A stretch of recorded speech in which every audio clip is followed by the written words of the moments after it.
Okay. Hello. I'm starting another stream. Answering your questions as always. I have been gathering some questions from the comments, from emails that I've been receiving. And the other thing that I wanted to talk about today is the imminent launch of the Mastering Scrum Pro community of practice for Scrum Masters that will be going live officially on Monday, where we'll have a launch event and members would be able to participate in really the creation of our community.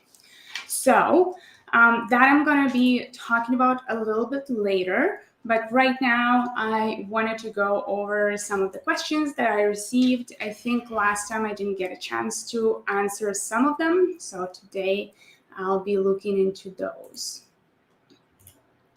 So just going in to see what we have.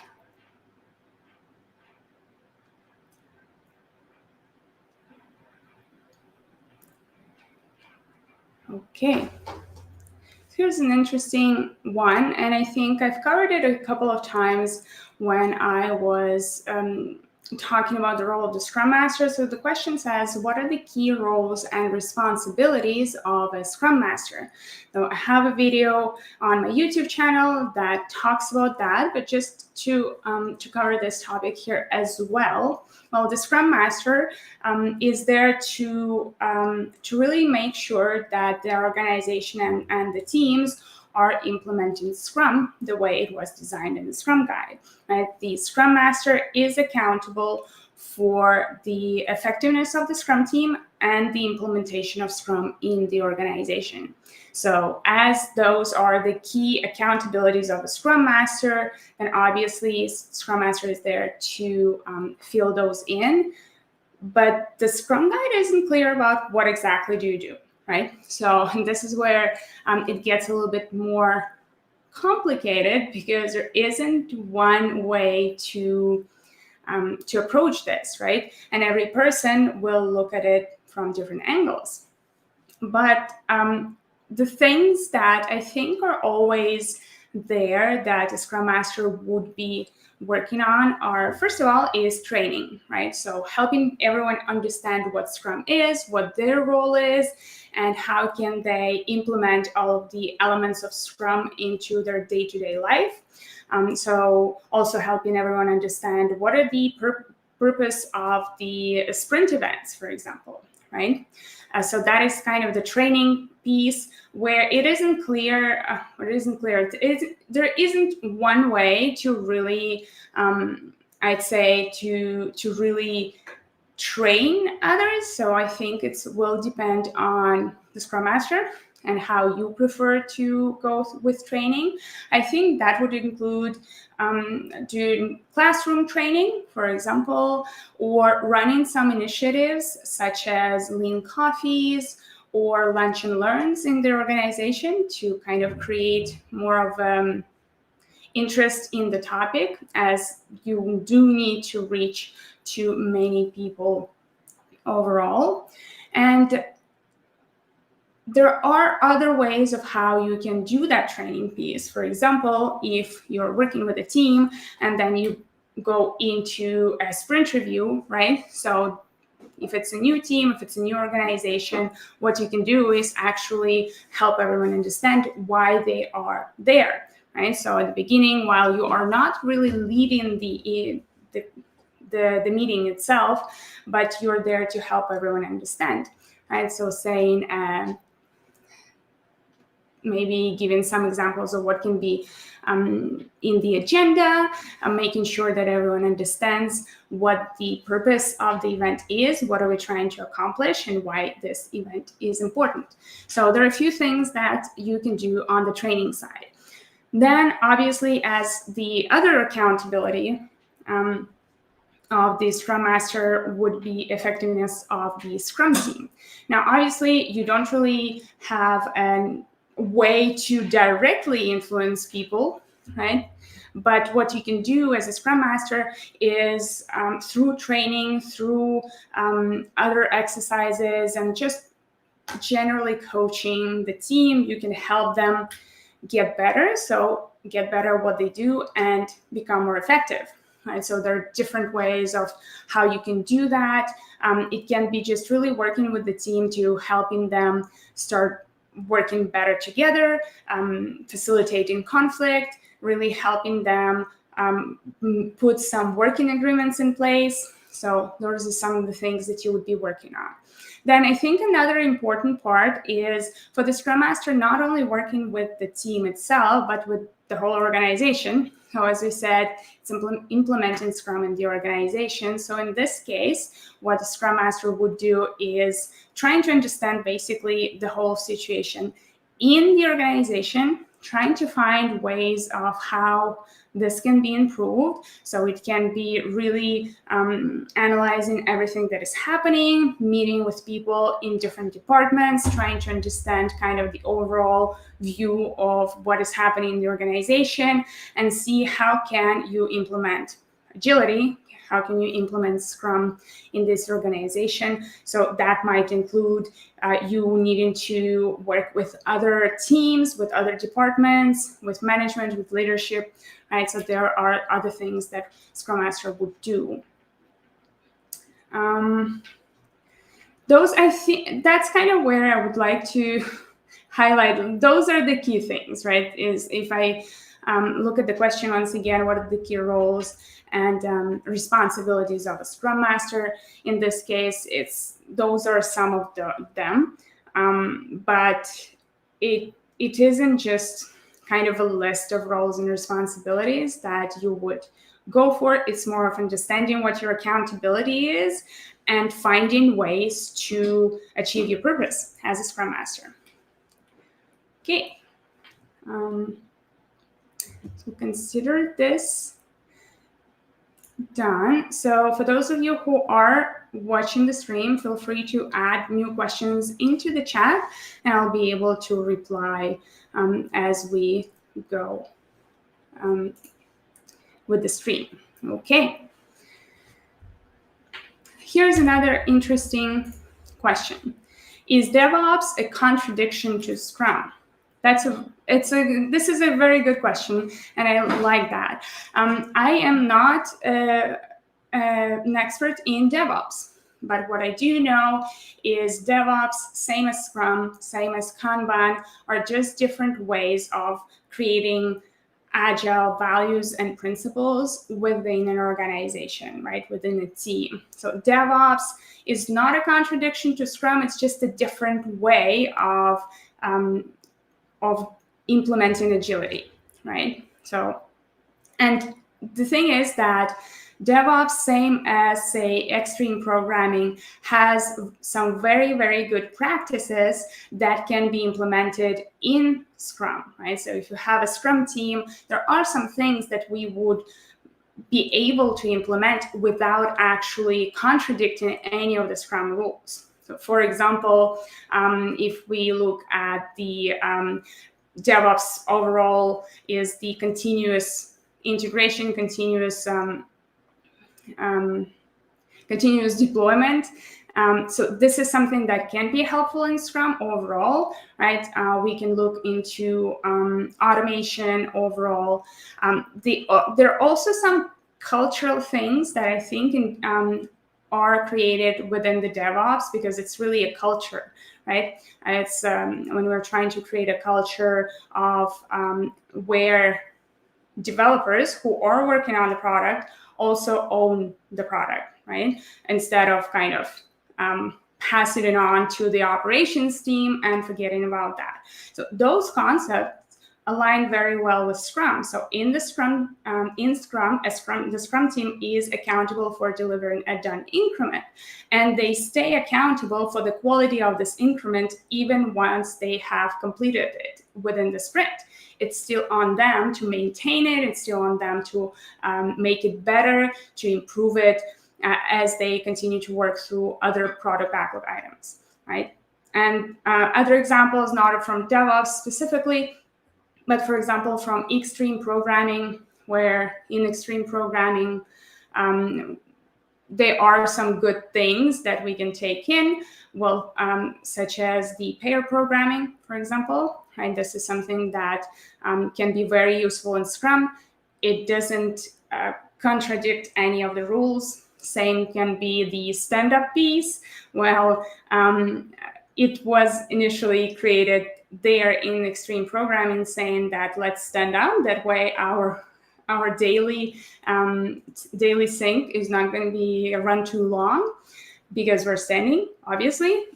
So that is kind of something that we have implemented in Scrum without maybe even realizing it, because Scrum doesn't require you to stand, right? But in extreme programming, that was kind of a practice that was really useful. And then a lot of the Scrum teams were using it. So there are just different practices and things that can be very useful in Scrum, but it's not a contradiction. So looking at it as what can I use from different frameworks? What can I use from different practices and tools, such as Kanban is not a contradiction to Scrum. You can still use a Kanban board within the sprint, right? As long as you still continue to use the Scrum rules around how sprints are organized. But if not, you can still use Kanban boards and still use the same rules that you would use in Kanban, even if you're implementing it within Scrum. So I think it can be pretty good to look into those frameworks and see if there are any practices that can be useful in your case. Just double checking if there's anything in chat. Nothing for now. This one is also a good one, not something that I talked about previously, so I think that it can be pretty good. Potentially, I have talked about it in an article, so it would be good to review it a little bit. Prioritization techniques for product backlog.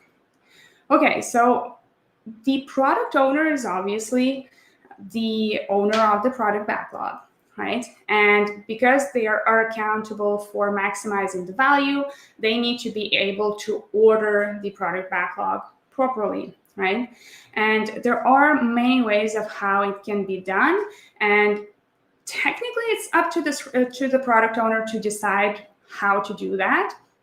But as a Scrum Master, if you are a Scrum Master and you are asking this question, you can still work with your product owner to help them with prioritization and ordering of the product backlog. Since the whole goal of the product backlog is to maximize the value we deliver into our product, to our customers and stakeholders, then we need to order the product backlog based on that value. But value will be different for different products. And different product owners might also use it differently, right? So might estimate it differently. That can be focused, that can be aimed at achieving a certain product goal, for example. If our product goal is to, say, increase the number of visitors to our website by the end of the month or a quarter, so then that is something that can help us identify the value of the product backlog items, the estimated value, of course, because we are trying to increase the, say, number of visitors. Then in this case, well, which product backlog items are most likely to have or to bring most visitors to our website, for example, right? So that's something that can be used. Other ways, it's more of how do you define value? How do you estimate it? What do you think will bring the most value to your customers? So obviously starting and working with your customers first. This is kind of the most important part. And then stakeholders can be very helpful. For example, if a product owner maybe is still learning the market, learning the customer, then working with the stakeholders and getting information from them about what is the most important can be helpful. Then based on that, You can also prioritize and order the product backlog. You can use things like weighted techniques. For example, if you do an estimation of value and then you do an estimation of effort by the team, then you can look at which items are kind of have the best quality price ratio. So that would be the value we're trying to deliver versus how much time or how much effort we're trying to put into it. So that's where you can also see maybe there is one item that is extremely valuable, that is maybe has the most value and will maybe bring you to the goal very quickly, but then at the same time, the effort to accomplish it is extremely big, right? Maybe there is a lot of uncertainty, there's a lot of risk in it, and that the developers say that it will take much longer or a lot of time, or they aren't unsure how to even approach to the solution. So in this case, maybe the product owner will decide to take something else, something that is easier to implement, even if the value of this item is lower, right? So that's more of the ratio quality price. Then other things that I have already talked about in a bit more details on my website in one of the blog posts is there are a few techniques that you can use. For example, one of my really favorite ones is Moscow, right? So Moscow is a great technique that can be used, especially when you have a lot of moving pieces, a lot of people involved, and it's difficult to choose what is the most important. And also, if you are trying to get to an MVP, so I think that is something that you can use for. Moscow is where you take each item in the product backlog and you say, is it a must-have to achieve our goal? Is it a should-have, a might-have, or could-have, or won't-have, right? So basically, we're starting with must-have. We say that if we don't have this in our product, then it doesn't bring the value we want, it doesn't help us achieve our goal, or it doesn't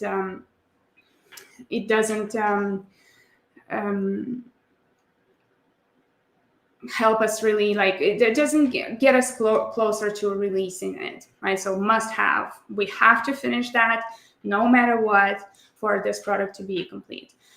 Then we have the could have, right? So we might have this. So could have is the second one, where you say that would be, I think I'm actually, the next one is the should have, sorry. So Moscow, M, must have, S, should have. So should have are the things that would be really good to have in this product.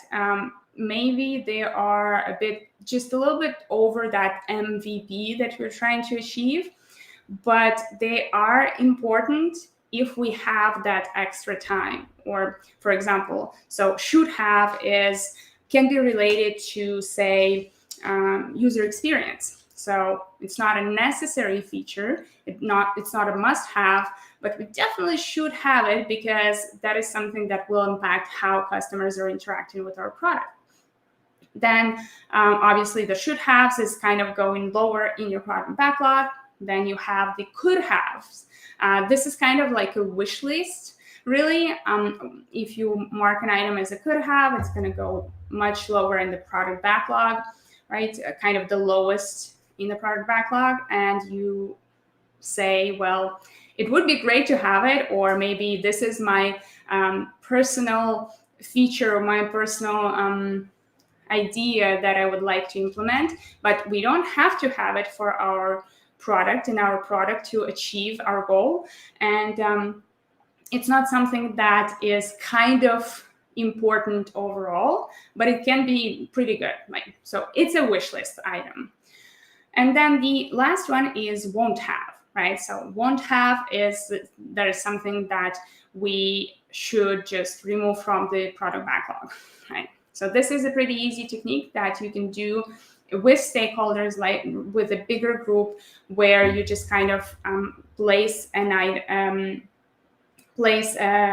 one of those labels on each item, and that helps you create the first version of the order, right? And then within each of those categories, starting with must-have, you can start looking into more details, like which one should go up and which one should go down, kind of which ones are the most important. For example, you can also use things like risks associated with different product backlog items to help you prioritize. So, for example, if you are starting off with maybe a certain feature, and there is one item that is very uncertain, it's really unclear how to the developers how to approach it, or maybe what tools to use, what technologies to use. So this one is the riskiest one. So the riskiest item might become the most important because we're trying to reduce the risk as soon as possible, right? So maybe in and of itself, it doesn't bring that much value to the customer, but just because it has a lot of risk, we might want to prioritize it first. So that's another way of using different values and different metrics and factors to help you prioritize the product backlog. So prioritization techniques for product backlog. Other things are more specific to, I guess, working between the product owner and the team, as well as the stakeholders, right? So when we have multiple parties coming together, so what are some of those techniques that we can use? One of them can be as what we call the 2020 feature. Basically, you would, if you are gathering the stakeholders and the product owner, and you draw a line, basically, on top of your product backlog, and you say, well, you can only put 20 items above this line, which are the most important, right? So the stakeholders and the product owner can start negotiating and deciding which items are the most important. So we put 20 on top. Then we draw another line again, and we say, well, now you can only put 10 on top, right? So we're already starting to create this order. And then we draw line 5, and then what is the most important one out of those 5s? So that gives us more of an order, a bit in more detail. So this is something that can be useful. You can also use more of estimated value amongst other people apart from just the product owner. So it can be kind of like a planning poker, but for estimating value, where multiple people come together and they vote, right? So they vote, what is the value with the planning poker, same as you would do with estimating effort, right? And then based on these numbers, you can see which items would go on the top and which ones would go lower. But that can be another way of doing that. So yeah, I think those are some of the easiest ones to implement and at least start with. And then if you want to go deeper than actually looking into value metrics, this is something that can be pretty helpful. So I would also recommend looking in EBM guide, evidence-based management, because this is kind of where you can find some of those good metrics, value metrics that you can use to help you prioritize and order your product backlog as well. That can be useful.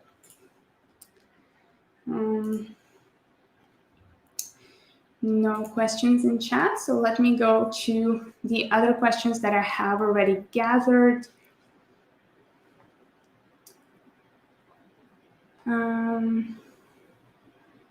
Okay, so this one's also an interesting one, and I think maybe a lot of people might find themselves in a similar position, maybe not with exactly the same names of roles. So is delivery manager role necessary when the role is actually done by product owner? I see an overlap in these roles where I work, for example, communicating the release plans with third-party providers. So if we look at the Scrum team, we have 3 roles, right? Product owner, Scrum Master, and developers. Each role has a specific accountability, and no one else is really needed for the Scrum team to be able to achieve their goals. So the roles are covering all of those items that we need. For example, communicating the release plans with third-party providers, well, that is something that a product owner would do. This is something that maybe they might delegate to someone on the team, but delivery manager role is not a role on the Scrum team, right? And I think here in this particular situation, if there is a role and it's overlapping, it is important to set the right expectations. Who is responsible for what? Otherwise, what might happen is a lot of miscommunication, right? Decisions not either being overturned by a person, right? Or just overall people not being sure which information that they got is the correct one, right? So it might also lead to power struggles, especially since the product owner is accountable for the value of the product. Well, I would definitely want to have the most of the decision power possible and that communication power possible. At the same time, the product owner doesn't have to do everything on their own. They're still accountable, but they can delegate some of those items, right? Especially if they are working on a bigger product that requires a lot of time for the product owner.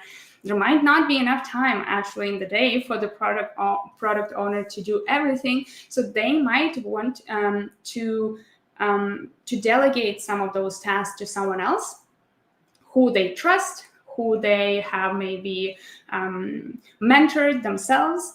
And kind of that is where it can still be pretty aligned with the roles overall, just knowing that in this case, the delivery manager is either part of the Scrum team, and so he or she is a developer, right? So because there are no other roles apart from product owner, Scrum Master, or developer, or this is something maybe outside of the team who is helping out. I would say that most of people who are outside of the Scrum team would be considered more of stakeholders, right? Especially if they maybe depend on our product or they depend on what we are putting out into the product. So that is kind of something that might be another way of how to look at it, right? And so kind of the product owner working with their stakeholders, such as delivery manager, maybe providing them some information that they need for themselves to achieve their own goals, as the product owner doing their work. So depends on what the relationship really is, but just to realize that there is only one product owner, and technically they would be responsible for a lot of the product related work, including communicating with release plans with third-party providers. I think that is something that a product owner would work on. Okay, I'm gonna hide this one. Checking in the chat, just in case.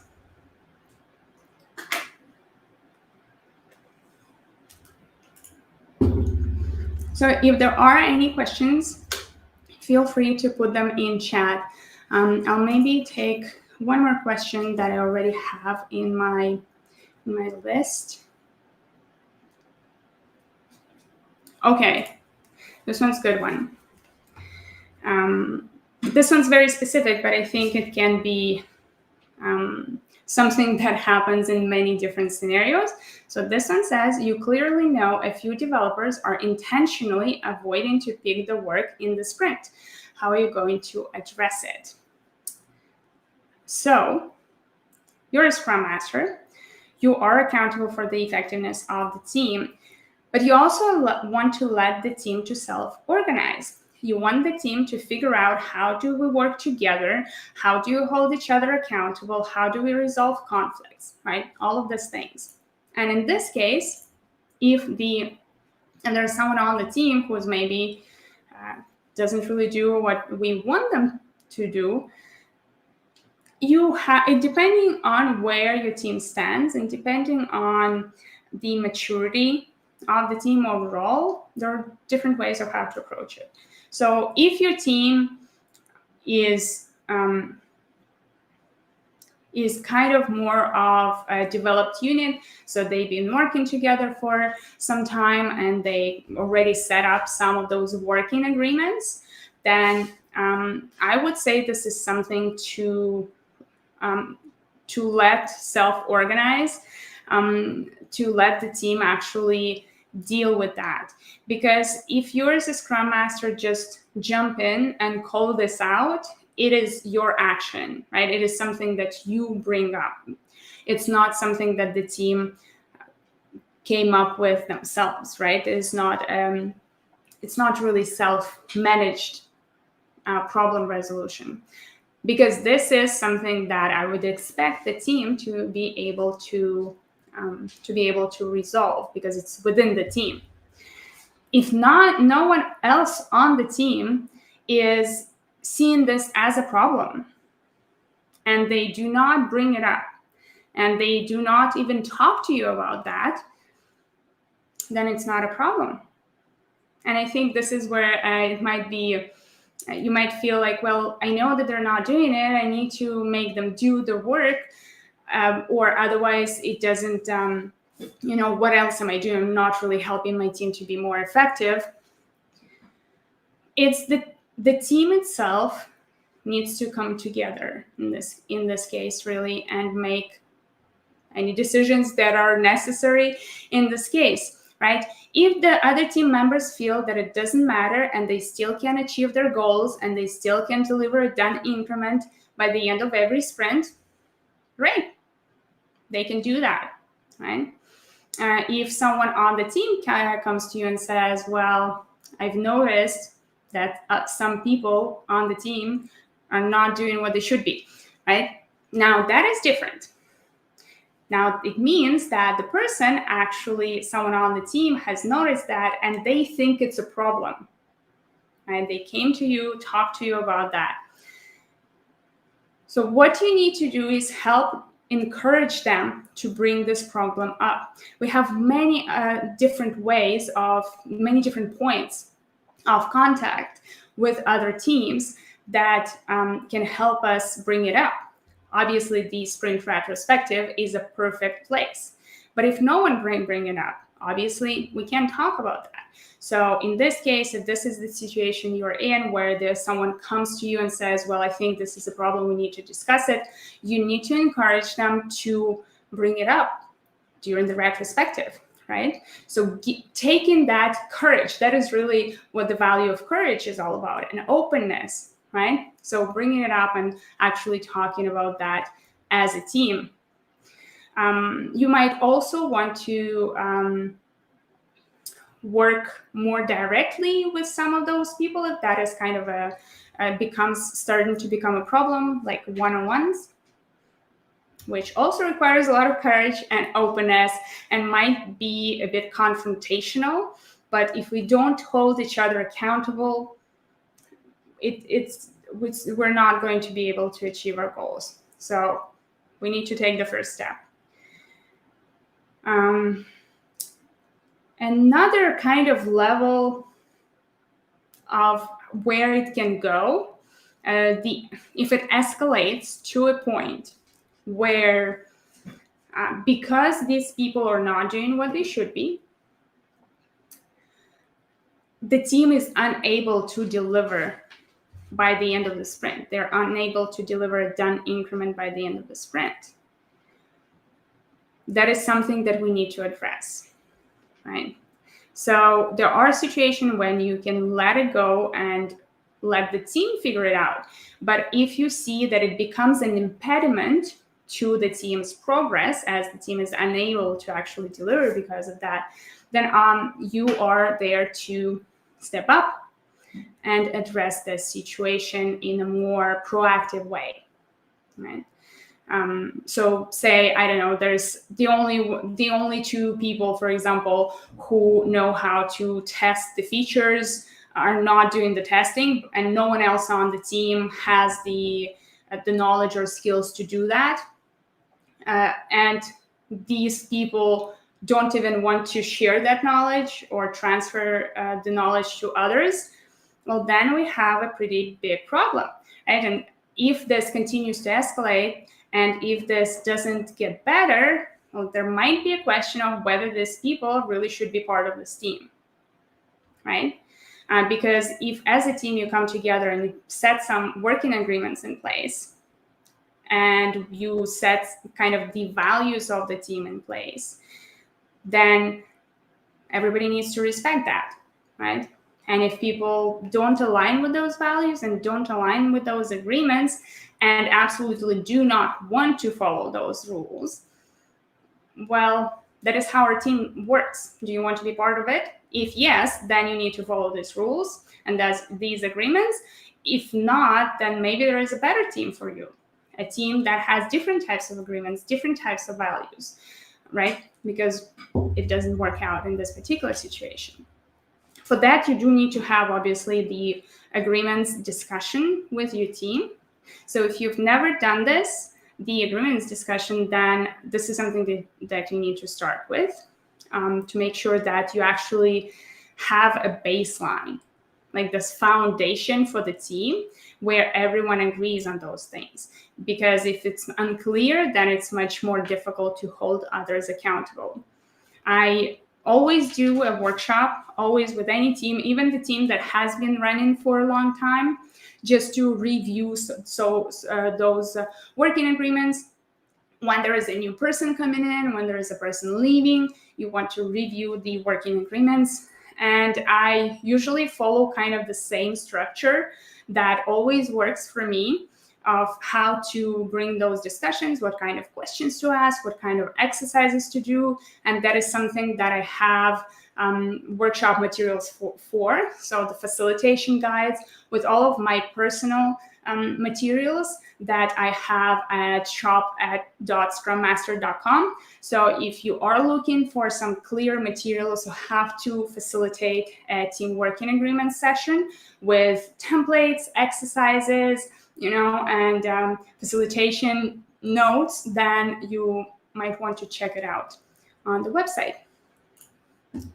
Just checking in the chat. Okay, I wanted to jump in and show a little bit more of what is going on with Mastering Scrum Pro, just to give more of a tour of the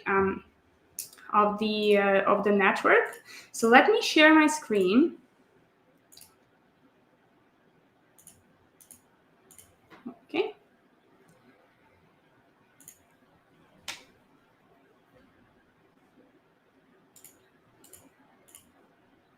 Oh.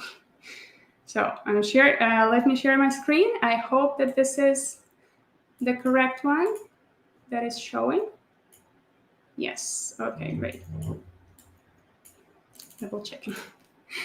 So here's the Mastering Scrum community. This is our key community where we have 400 members now. So yeah, we've grown a lot. I definitely need to look through my notifications. I have a few.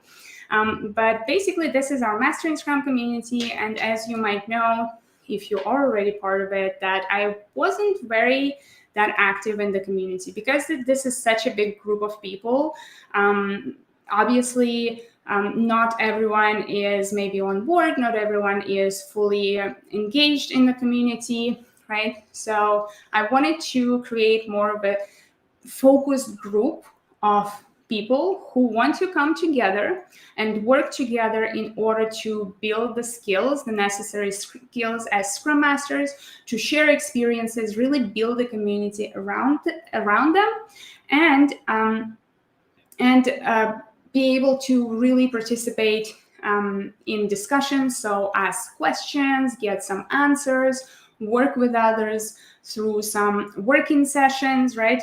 Coming up with clear action plans, and obviously have some time with me a bit more, where I would be able to dedicate more time, really, right, and answer most of the questions that are being asked. So for that, I have created Mastering Scrum Pro, and this is in our programs, which is right here.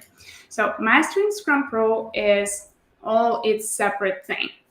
Right now, obviously, we're just starting out. The official launch is on Monday, but you can already join today. And what we're doing here is really trying to get into the discussions every single day. As you can see, I'm looking into, I'm creating extra polls, really answering the questions here and there, right? We're just starting out and creating those, the new connections, right? So kind of there's a lot of things happening here, and more will happen as I continue to add more content. Now, the important thing is the resource library. So in the resource library, we have a lot of extra materials that I don't really share anywhere else. And I do want to put more time into building those materials, because what I realized is that I have tons of materials that I have created when I'm actually working with the teams, right? And I want to share those materials, but I'm not always able to share it just overall, and some of them might be very specific. So I wanted to give this also more to the pro members who are willing to take extra steps to become more successful. So for example, I have obviously here all the past workshops, and more will be added as we do more workshops. Then I have some templates that are in development. So I share my Scrum Master resume to give you some tips on how you can create your own resume.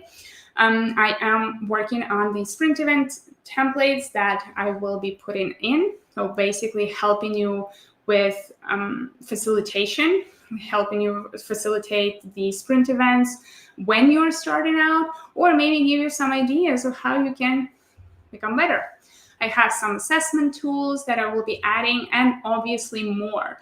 I am kind of going through all of my materials, all of the presentations that I took or made, and I'm thinking about how I can turn it into some of those tools and templates that others can use as well. Then my personal tips and insights, basically this is the archive of all of the emails that I sent only to my subscribers. So if you weren't subscribed a year ago or 2 years ago, then you've never seen these texts, right? And I continue to send out 1 or 2 emails a month with some of those tips that I don't share anywhere else. So you have the whole archive of those that will be obviously getting bigger and longer as I add more. So these are the key things. And then the monthly themes. So this is one of those things that I really want us to focus on within the community, is to have a clear monthly theme every month, where we will be focusing on, say, either a specific skill that we're building or a specific set of practices or tools. For example, as we're starting out our next month, when we are starting the community officially launch, the topic for the community for the month of October will be the assessment, right? Assessment of your team. Where does your team stand, so that you can start creating an action plan for them. So I have already prepared a lot of the questions that I will be asking during the whole month that will give every single participant and member an opportunity to assess their team, and then in the end, share that assessment and start creating a plan, right? So we'll be going through that. And as we obviously continue, more each month will have its own monthly theme. Other things is obviously events, right? So what is the difference between Mastering Scrum and Mastering Scrum Pro is I want to put much more time in Mastering Scrum Pro, working with people who want to actually participate, who want to really take this next step in their career. So we'll have, obviously, monthly theme workshop. This is our launch event that is happening on Monday. So we have a monthly theme workshop, something that we'll be starting off with every month, where together as a group we'll be coming and brainstorming really on how can we work on this theme together, right? Something that can help everyone. So we would be creating a plan for the months. We will be creating some tools and ideas of how will we be becoming better at this particular topic.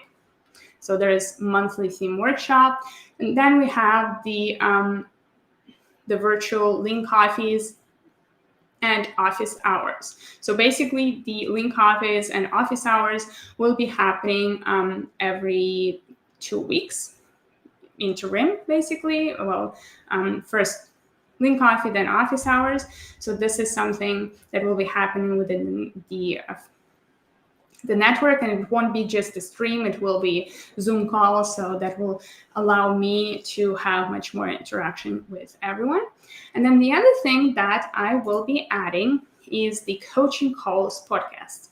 I'm looking forward to this. I'm really excited about it. I think it's going to be great. Is what I want to do is actually have coaching calls with members of the Master in Scrum community. So one-on-one, just a short 30-minute call to really talk through any of the problems or issues you have, or challenges really, and then turn this into a podcast, actually something that can be shared with others, right, within the Master in Scrum Pro community only, and something that might be helpful for others, right? We all often actually have the same challenges, right? So this can be very helpful for people as we continue to grow, as we add more topics and more ideas into the community. So Mastering Scrum Pro, the coaching podcast, this is something that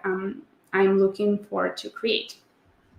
And obviously, as you might have seen, I have obviously live events here. So all of the recordings for the live events will be added here as we create them, as we actually go through them. So all of those link coffees, coaching calls, monthly theme workshops, all those things. So if you are interested in joining and would like to actually attend our launch event, so you should join now. Because once we have the launch event, that's it, right? We're not going to redo it. And in the launch event, we will be actually working together on creating this community together, where I will share some of my further plans of what I want to add into the community, and as well as actually have members or participants of the launch event to give me ideas on how can we build this community together, how can we make it great, right? So those are the things that we'll be discussing in the launch event, right? And obviously the monthly theme workshop will happen on Wednesday, also something that kind of one-off, it only happens once a month. This is also something that you don't want to miss. I am adding some challenges already, right? So we have some challenges here for people that I wanted just to make sure that you have something to work on really every single week, and you are able to build your skills as a Scrum Master, build your confidence, your credibility, and really be able to then coach and mentor others and help your organization be more successful with Agile. So that is just kind of going in more details on the Mastering Scrum Pro launch.